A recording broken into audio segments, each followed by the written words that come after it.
Ya kan, dia tag ke nama orang tuh, seorang ribut, siapakah cowok itu? Sudah mulai deklarasi, inilah suaminya begitu dan sebagainya. Habis itu Bunga Zainal bikin instastory-nya bunyinya gini, ih puasa-puasa kok pada julid. Coba, kayak apa sih instastory-nya? Ada videonya kan? Coba kita dengarkan yang berikut ini. Berisik.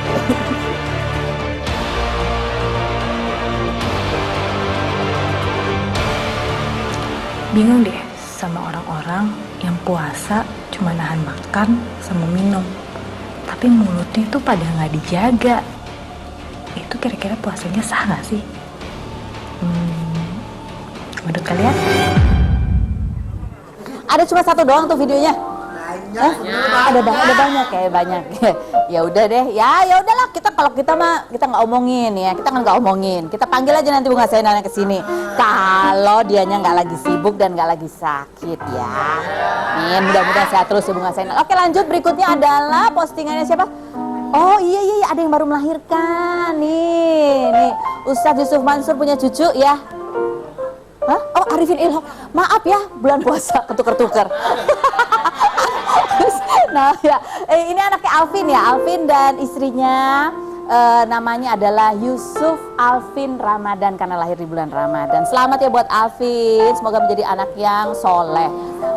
Oh, anaknya udah punya Instagram ya, followernya adalah berapa? 9 juta apa 19 ribu?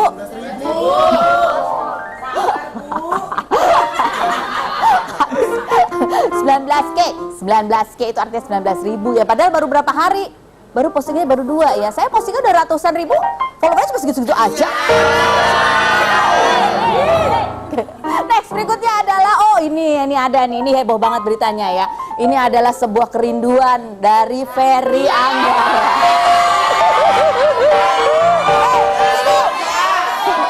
Bunyinya gini. Orangnya aja kita panggil sini Fer. Sini Fer, kamu baca sendiri lah Instagram kamu, baca sendiri deh, masa aku yang baca, ada orangnya. Coba aja. Nggak depan situ ya. Coba kamu baca sendiri apa postingan kamu, bacanya gimana bunyinya? Kok ada di sini? Kamu baca dong, baca. Atau aku bacain, kamu yang gaya ya. Boleh. Ya. Oh, pakai mic deh. Dibacain nggak? Iya, bacain.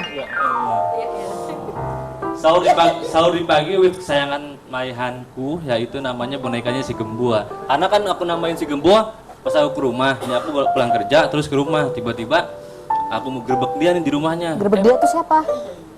Maihan.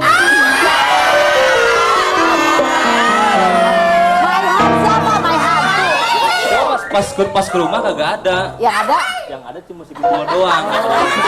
Gitu kan. Dia mau sahur sama Maihan. Iya. Maihanmu siapa sih? Siapa? Apa Maihan? Om Eli ya? Iya lah, Eli. Cuma aku kan sekarang udah berteman juga, istilahnya kemarin-kemarin kan agak gimana gitu. Sekarang alhamdulillah udah buka bersama. Belum. Sahur kemarin aku ke rumahnya dia. Sengaja aku bikin gerbekan kayak gimana gitu, pas tiba-tiba ke rumah kagak ada. Oh, coba ngomong sendiri sama Maihan. Sahur yuk gitu. Enggak mau. Pak Eli jawab nggak? Tuh, Dia komen di situ ada. Oh, Pak Elinya ngamuk. Kok masuk kamar Ogut? Kan kunya gak ada di rumah. Ih, Ferry dosa tahu. Ih, itu boneka namanya. Ya udah deh, Fer, makanya lain kali jangan main masuk-masuk aja. Ya udah, berita apa lagi? Udah nggak ada. Oh, ada Bastian. Yang berikutnya adalah Bastian. Ini netizen lagi pada rame gara-gara Bastian posting foto sama Chelsea Islan. Terus tiap kali Chelsea posting foto dia kasih heart gitu. Walaupun heartnya warna hijau sih, bukan warna merah ya. Oh, ini apa? Ini Barens ikut nge-love juga. Oh ya. Ada apakah antara Chelsea Islan dan Bastian Steele? Nanti kita undanglah mereka berdua ya, kalau bisa ya. Tapi kita akan lihat dulu update berita yang lagi hot, tidak kalah hotnya, ramai, dan ini menjadi buah bibir di kalangan netizen juga. Seperti apa? Kita lihat dulu profilnya berikut. Soleh Mahmud Nasution atau Ustadz Solmed lahir di Jakarta 19 Juli 1983, menikah dengan April Jasmine pada November 2011 dan telah dikaruniai seorang putra. Pada 3 Juni kemarin, ketika berkunjung ke Singapura, dirinya sempat ditahan selama 10 jam oleh pihak bandara tanpa alasan yang jelas. Kejadian itu berlangsung ketika hendak pulang ke Indonesia, ia disapa oleh seorang bapak bersama anaknya yang mengaku mengenalnya dari TV. Namun ternyata percakapan singkat itu membuat petugas bandara curiga hingga Ustadz Solmed serta bapak dan anak itu diamankan. Ia dibawa ke ruang isolasi dengan akses keluar masuk harus menggunakan kartu dan paspornya disita. Bahkan Ustadz kerap ditanya apakah dirinya memiliki email, Facebook, nomor telepon dan ada hubungan apa dengan bapak anak itu. Tiket Ustadz Solmed pun hangus karena penahanan tersebut. Setelah 10 jam ditahan, akhirnya ia diizinkan untuk pulang. Kabarnya pihak petugas bandara memulangkan Ustadz Solmed karena penangkapan itu menjadi kisru dan ramai sejak Ustadz Solmed memposting kejadian tersebut di Twitter. Benarkah hingga kini Polri dan Kemlu sendiri tidak mengetahui alasan dibalik penahanan Solmed? Saksikan kisah selengkapnya hanya di Rumpi No Secret.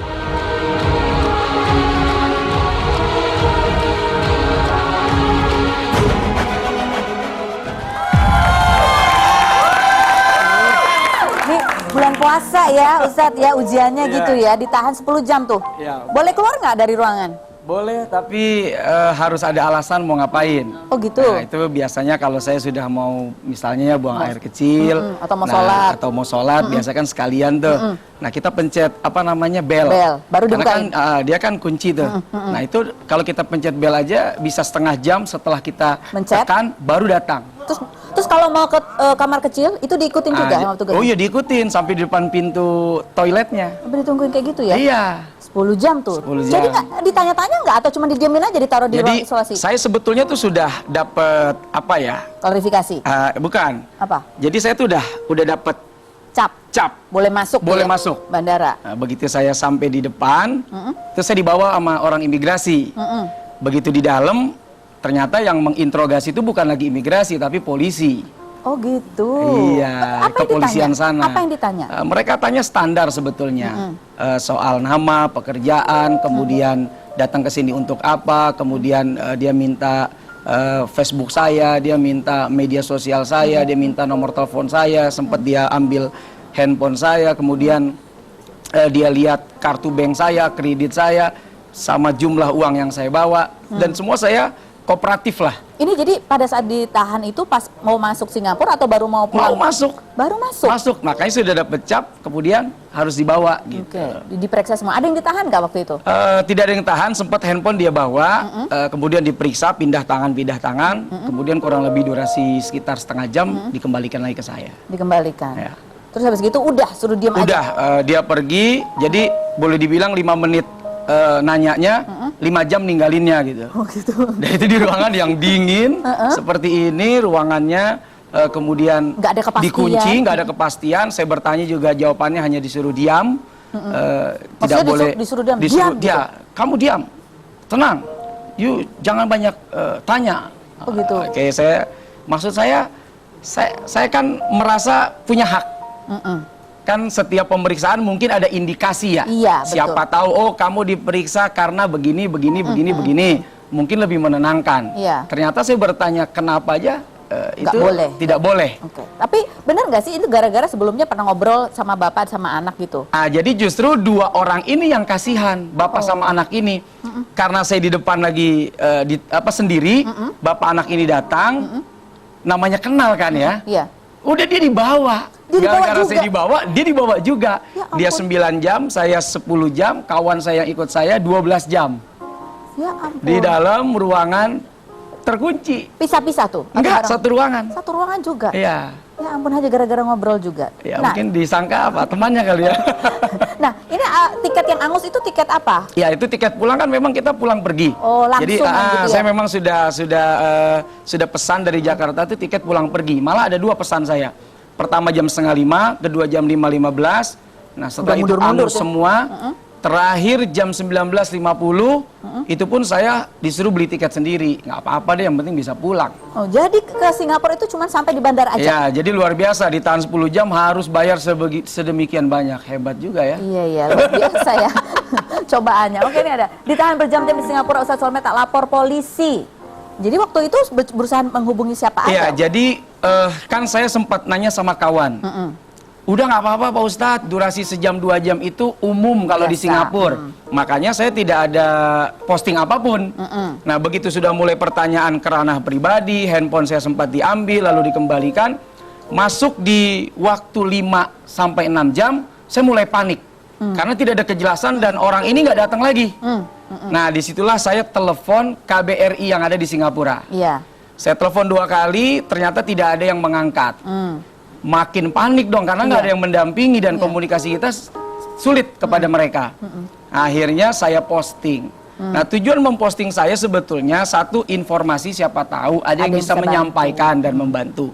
Yang kedua, ya nauzubillah min zalik, kalau terjadi sesuatu yang lebih dari di luar persangkaan saya sudah meninggalkan jejak itu gitu loh. Ada Jadi informasi ada juga. informasi, setidaknya posisi saya terakhir ada di sini Iya, gitu. iya. Untung handphonenya sempat dikembalikan Iya lagi. dikembalikan. Kalau kawan saya dari mulai diambil sampai dipulangkan baru dikasih. Oh gitu. Kalau saya paling durasi setengah jam dikembalikan. Oke. Nah, ini pada saat berjam-jam di situ itu kan nggak jelas gitu ya. Tadi Ustadz mengatakan ada pertanyaan sampai pertanyaan pribadi. Pribadi kalau boleh tahu pertanyaan seperti Ya apa nama istri, Oh, nama anak, istri. Sampai seperti itu? ya terus kredit card, ya segala macam, kartu bank, uang. Semuanya itu empat-empatnya juga begitu pertanyaannya. Sama. Nggak tahu kalau yang lain ya. Kalau saya seperti itu. Oke. Terus akhirnya bisa boleh pulang. Jadi dia berapa Iya. kali sebenarnya berjanji akan boleh Jadi pulang? pertama dia dia bertanya kepada saya kurang lebih jam-jam 10-an awal-awal saya diinterogasi. Dia tinggalkan jam 1 dia datang lagi. Nah pertanyaan yang seputar tadi sambil diambil handphone saya. Datang lagi kalau tidak salah jam 5:30. Mama. Nah lama banget gitu. Datang lagi ngapain dia? Udah 5:30 saya ditanya, yuk setelah ini mau kemana? Saya udah nggak tahu mau kemana. Saya udah habis waktu saya di sini. Saya sudah tidak bisa lagi membesuk karena saya ada acara. Saya bilang, oke. Yuk pulang jam 8 ya. Oke nggak apa-apa lah mau pulang jam berapapun. Yang penting saya pulang. Saya bilang. Nah dari pertanyaan yang saya tanya, mengapa saya diperlakukan seperti itu? Jawaban mereka cuman, you clear, you bersih, you boleh pulang, kumpul sama anak, sama istri, silakan. You tidak foto saya kan? Dia ngomong begitu? Dia ngomong gitu. You tidak foto saya. Tidak, saya rekam dia aja. bilang. Salah ya. Oh gitu, udah? Gitu. Udah gak ada penjelasan kenapa Udah ada ada yang penjelasan mencurigakan? apapun. Mungkin Iya. karena namanya atau apa? Kalau misalnya sudah clear kemudian dia cerita, sorry ya, you begini-begini karena begini, mungkin kita agak tenang ya. Tidak ada sama sekali. Jadi pernyataan terakhir hanya you clear, you bersih, you boleh pulang sama anak, kumpul sama anak, sama istri. Waduh, Oke. ya oke lah. Untung boleh pulang ya. Untung boleh pulang. Udah gitu aja kan, bersyukur aja saya mah. Jadi Ustadz sebenarnya ke Singapura itu sebenarnya tadinya tujuannya apa? Ya jadi ada ayah kawan saya itu kan sakit sudah lama di sana. Nah saya tuh hampir nggak ada waktu. Pas ada waktu saya upayakan, makanya Pulang pergi. di jeda pulang pergi itu karena malam saya ada acara, saya upayakan lah. Oke. Gitu. Jadi itu cuman itu aja sebenarnya. Nggak ada lagi yang mau ngapain, mau beli apa gitu nggak ada. Nah yang di sebelah saya itu kan rame soal spare part. Nah ini bisnis spare part, Jadi nggak ada hubungannya nggak ada apa-apa. hubungannya sama saya. Alah, ya ampun. Kita masih akan kembali lagi, jangan kemana-mana. Tetap di Rumpi.